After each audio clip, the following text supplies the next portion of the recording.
I'm going to be watching John Yoshea interview Paddy Galloway. I'd never heard of him before, but he's a YouTube consultant and apparently consulted Mr. Beast before. I'm just delving into more YouTube knowledge. I think it's a good time to do it. I should have did it sooner, but Allah has time is the best timing. So I'm here now. Let's check this out, and bit by bit, let's just give our thoughts, and hopefully I'll learn something new and you guys learn something as well. Your waiting list to hire you as a consultant is what, like 2,500 people long right now? You have to multiply that by 2 or 3. Oh my God. That's Paddy Galloway. That many the guy people. Every top YouTuber is dying to hire. He's worked with Mr. Beast, airrack, Ryan Trahan, and more because he knows YouTube's algorithm like you people do. In this interview, Paddy shares his best tips that even turn outliers into series, use broke words in intro, adapt from competitors, explore blue ocean ideas, speak in numbers, find formats outside your niche, and keep language broader.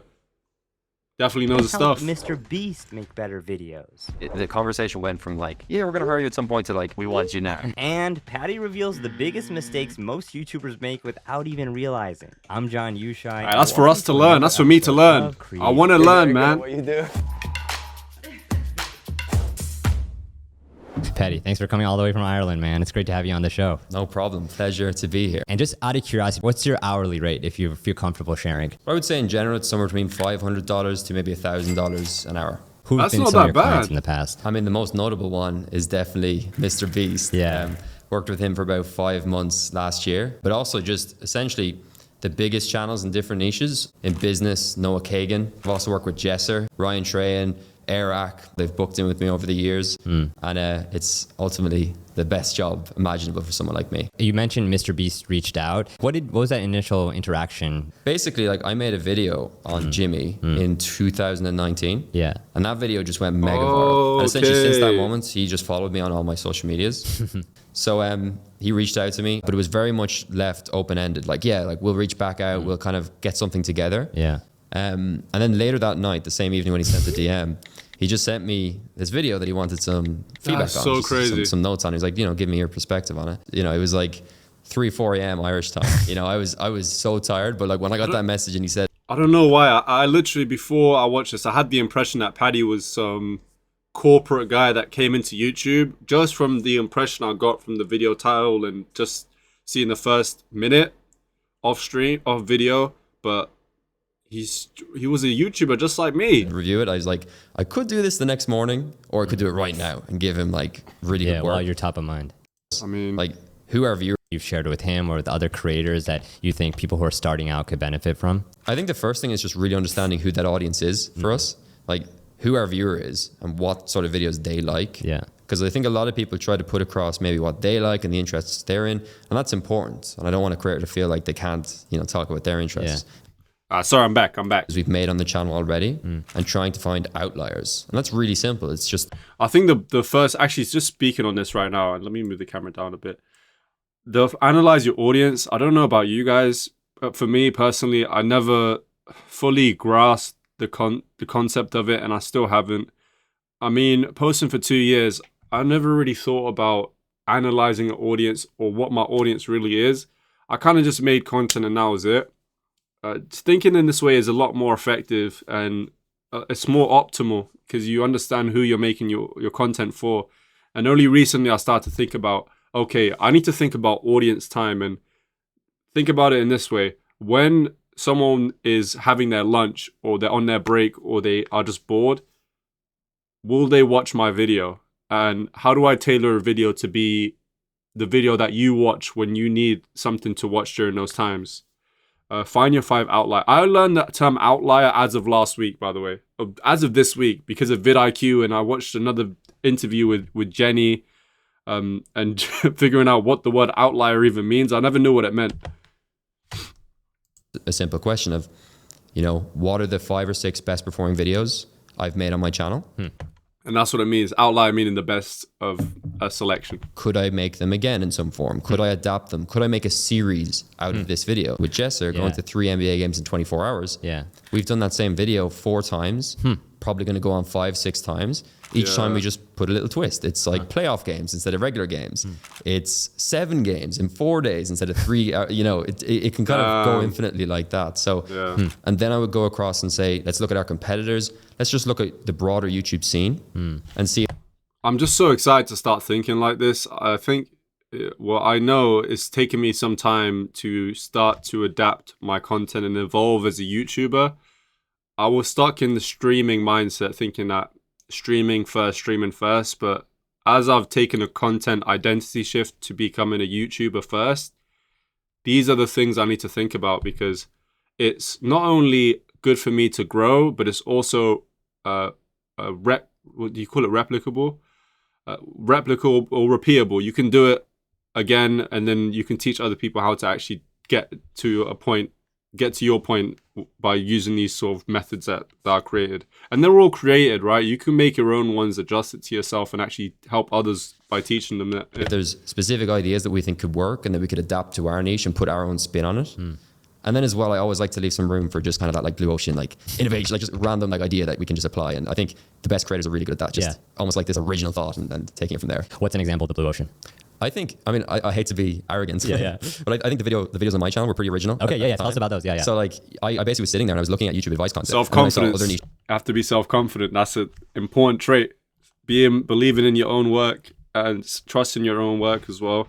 It's only a small thing, but I just picked that up now, and I want to practice that too. With like video essays around like engineering or like science, and I was like, what if we kind of combine these together? And that's like where the spark came. So yeah, that's very humble of me to say, but no, I mean, I think like that Peter McKinnon video, when I interviewed Peter, was one of my biggest resources that I looked at. Oh really? Absolutely. Wow. How many hours did you put into that video, the Peter McKinnon one? I would say 50, 60 hours. And how long was the video? Like it was like 10 minutes. 10 minutes. Yeah. Sometimes because I'm such a perfectionist, like I could spend like 30, I could spend a week on the intro. Yeah. Like just rewriting it. Really? Like there's a video I made recently that I ended up writing the intro of 12 times, and I recorded them all and I played them back to see which intro I thought hooked me the best. What in that? But to be honest, the thing that comes to my mind is overthinking.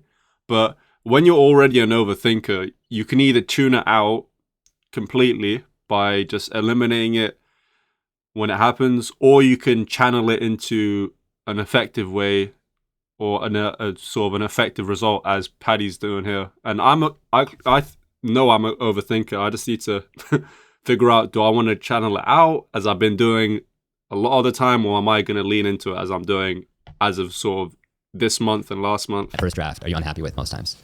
Usually it's wording, because I know I'm not a personality, so my words are what carries the story, and how I make someone care about something. Because the way I always think about the content I make, someone clicks that thumbnail, words are what carries the story, and how I make someone care more about if you have something. less personality. The way I always think about the content I make, someone clicks that thumbnail, and people are just, in general, people are just so arrogant, you know? Like I just think people are arrogant. They're like, I know this, you know? Obviously I know how Mr. Beast grew. It's all about money and giveaways, you know? Like the average person always thinks that. So like, I just think, okay, when they click this video, that's actually so interesting. That's so interesting. So when he thinks that, okay, he thinks that he doesn't have as much personality, so he focuses on the script. So instead of, because I think the personality it's a mix of everything, but it's more about how you say things and how your energy comes across. And obviously script is about what you're saying, and that is a slight difference. And it's different in a way that if you can change a script to have more value in what you're saying, the personality can be a bit, you can tune out a little bit. It's not as important anymore because you're prioritizing what you know you're better at. So the person it's effective. Saying, yeah, I know this all. To suddenly go, oh wait. And that's another thing, just making sure that, and it's a lesson for me too, and essentially knowing that if you're not good at something, one thing, but you know you're good at something else, making sure you put as much effort into getting better at the thing you're already good at, it highlights that, and that's a great trait to have. This sounds interesting. To want to do that. If I have language, it's like, what did he discover in May of 2013? You know, instantly you're like, well, what is it he discovered? You know, as opposed to saying, Mr. Beast is a genius, he's so smart, here's some things he did. You know, like thinking about that intriguing language is the biggest priority. That's what I'm spending a lot of time. Curiosity, What's your building best improvement curiosity. to date? Or best hook line? I think it actually might be my first Mr. Beast video, because Do you remember the line? it basically it showed like a goofy video of Jimmy, and it said like, if I told you this guy was a YouTube genius, you'd probably laugh in my face. That was the first line. And it's kind of genius because you look at the time, Jimmy wasn't considered this super obsessive genius as much as he is now. So like saying that, like I knew people would click on that video and be like, look at this kid just throwing away money. Yeah. He's crazy. So I played into that, and then I kind of made them feel, oh wait, but there's more to this story. So I think that's probably my best one. Or like, you know, another one I did was, Graham Stephan is one of the smartest YouTubers, but not for the reason you might think. And you're like, oh, why is it? I need to know. Yeah. That's amazing. When you work with your clients, Yeah, what do you find out? curiosity. You talk about your own process. What are the mistakes that they make on their intros, or when do you ghostwrite people's intros as well? Yes, I do quite a lot. You do ghostwrite intros. How do you think about like what makes a good intro for them, or if they show you a draft, what are the most common things you're fixing? So even like take Noah Kagan, who's like client of mine. I ghostwrite some of their intros. Yeah. And like he had this video where he was talking about how he started the business he currently has, which is like this, 9-figure business. Yeah, AppSumo.com. Yeah. Like the video was about how he started that in a weekend. And like I think the original draft that we were working with was something more about like, what if I told you that you could start a business in a weekend that could go on to be really successful? And that was my story. We went back, blah, blah, blah, and just kept going on about like this kind of unnecessary context. And I was like, I started, a $200 million business in 1 weekend, like just kind of like giving that punch straight. Wow, Paddy's so good at this. I honestly think that he's very good at creating curiosity and being very clear and being very concise, and clearly that's why he's doing the great stuff that he's doing now, and in the position that he's in.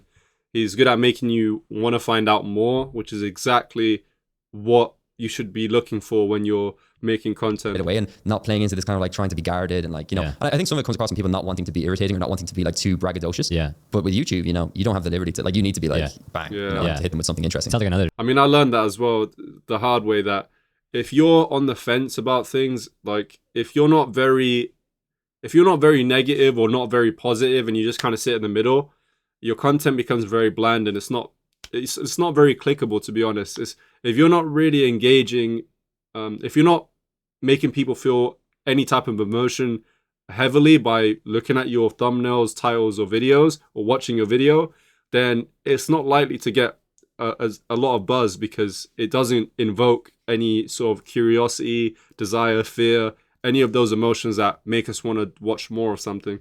Trend is numbers. Like I made a multi-million dollar. No, tell us exactly how many millions that company was worth and how many days, or diving into like that day everything changed. The best example of this is if you make a video, this won't be true every single time. If you make a video of like passive income, how to make $300 a day, and then you change the title to be like how to make 295 a day or something. It's just something about it that just feels more real. It's like if you say like jobs that can make you 100K a year. What about if you say jobs that can make you 125,000 a year? Yeah. It's just different.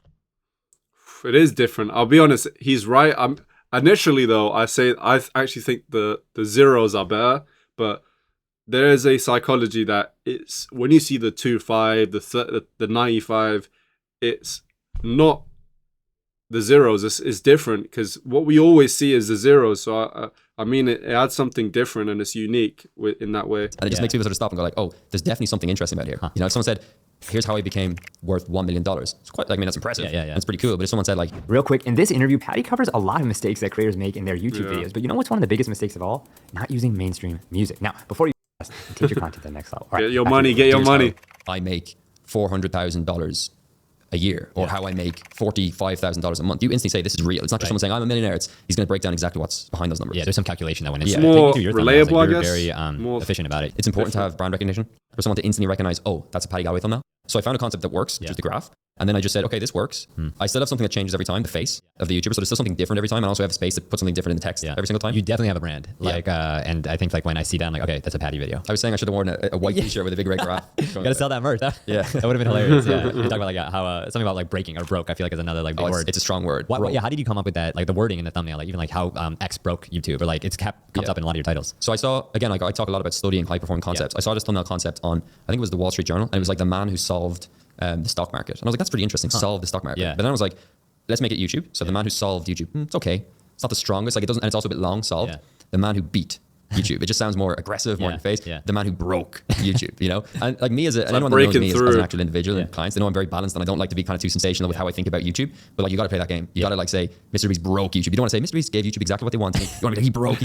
I think I'm a bit like Paddy in the way that I'm not very broke or beat, or you know what I mean, those kind of stronger words. I'm more kind of balanced in my wording, but I'm learning the skill now of being more I guess unbalanced, or being a little bit more extreme with the sort of the lengths that you go with your titles. Not trying to be clickbait, but also trying to actually make people feel something by looking at the title and making them feel like, oh wait, I actually want to click on this and find out what this is about. It is different, to be honest. It feels a bit more salesy, a bit more cringe, but it's the market that we're in. It's just general human psychology. You're more bound to click on something that is a little bit more crazy in the wording and more intense than something that's very balanced and not too crazy in its titling. Mashed YouTube. I'm struggling That's to find the interesting advice. words I think to a lot of explain people it, to be won't honest. cross So that I'll just line. let Paddy I'm speak trying to and Joe make a video that I can put in front of and John. my Sorry. mother, my younger brother, a 10-year-old, a YouTuber with 50 million subscribers, a YouTuber with 100 subscribers. So if I'm going to do that, I have to really focus on what's the most interesting way to word this. And if I just said like, you know, how Ryan Trahan did a great job, you know, it's just not as interesting. It's like Ryan Trahan changed YouTube forever. Yeah. I show a lot of my videos to my dad now. And, yeah? and I showed him this intro I wrote for my Peter McKinnon interview, and he didn't get it, and we changed it completely. Awesome. Yeah, so I think talking to different demographics, even though you should have a niche, is important. Yeah, for sure. Sure, yeah. Patty, how do you balance storytelling and like obsessing over analytics? Sometimes look past retention curves. That almost sounds sacrilegious, me saying the retention guy, but sometimes it's about looking past retention curves and saying like, yeah, this might actually lead to a 2% dip, but 2% dip, that means maybe 98% of people that still watched after that point. Yeah. If it added something to them, it's still beneficial. And I think as YouTubers, we sometimes have a bias towards micro drops in retention and not the full video. I think that's really important to consider. Yeah, so it's maybe like a short-term loss but a long-term gain because they learn something Exactly. about you as a result of that. Exactly. Does short form change a lot about like how you think about like video, or do you think it's just another extension, another part of the buffet? I almost think of shorts as intros. You know, they're like intros except they have to have a conclusion. You know, so like if you even, it's actually a good like proxy. If you have a YouTube video and you look at your first sort of 30 seconds, and if you say to yourself, if I cut this and put it on TikTok or YouTube Shorts, like could it do well? And if it could, like you probably got a really good intro on your hands. You know, so I think they coexist. I think it's the same game. It's just condensed down to a much shorter time period. Are there ways like that creators can like test formats like beyond just like texting friends or like get like that feedback? Like I'm curious. Like I saw on Noah Kagan's channel, he now has this format where he goes up to people's homes, rings their doorbell, and asks how they made money. Did you help with that? By the way? Of course. Okay, wait, take me through. How did that come about? It's such a fascinating problem. I was hooked when I saw that. I just helped them with the title, and then I gave them the thumbnail concept to use for it. Which is it was somebody opening the door. Yes. And Noah like on one side, and the text about like how do you make your money or how do you. Yes. Like, That's a good In my thumbnail. opinion, humble opinion, Yeah. it's just a really good concept. Like you look at it and it just makes you want to click to see that exact moment. Do they post for that, by the way? Does like Noah like take a step back and like ask the person to open the door? And, Of like, course. That's interesting, actually. You just said that about a thumbnail being a way for you to want to click and see that exact moment in the video. That that is something I hope that sticks with me.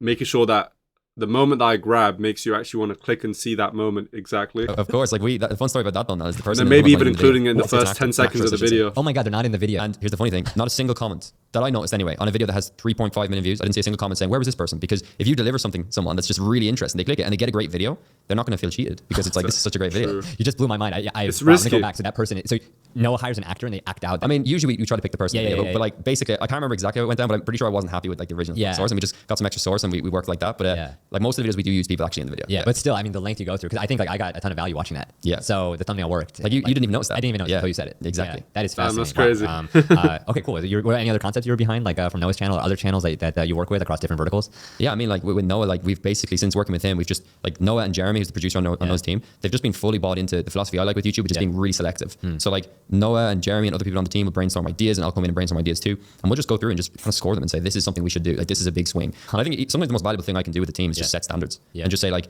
you know, a question we might ask is, could this video get 1 million views? If it can't, why are we making it? The funny thing is when you start working with people and you start getting on the same wavelength. Oh, whoa! That is a great. That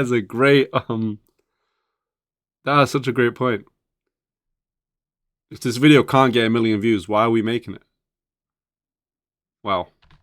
Jeremy, the producer, was like I'd love to see some ideas, like any ideas. That was a heavy I brainstormed statement. 5 or 6 ideas. He'd already brainstormed basically the same ideas. We made those videos, and like the two of us came to it completely independendly. And those videos have like there's one with 3 million, there's one with like I think maybe like 3.5, 4 million views. Which one were the videos? There was one which was asking super yacht owners how to make $1 million. Oh, right, yeah. Asking supercar owners how to make $1 million. Asking retired millionaires how to make $1 million. And like each of those videos is over 1 million views. So I think you made. So it's about the outlier thing, and he made it a series. I think with this last bit, I'm gonna leave it, not react to it, but I'll put a link in the description for John's video, and it's very, very useful. And shout out to Paddy, shout out to John.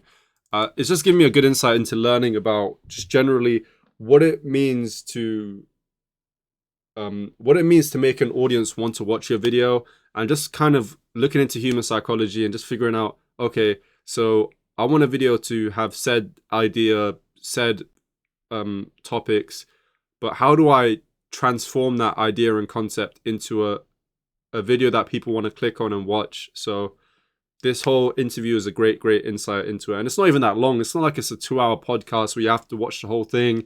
Paddy's straight to the point. John is great with his questions, and they're both doing a great job.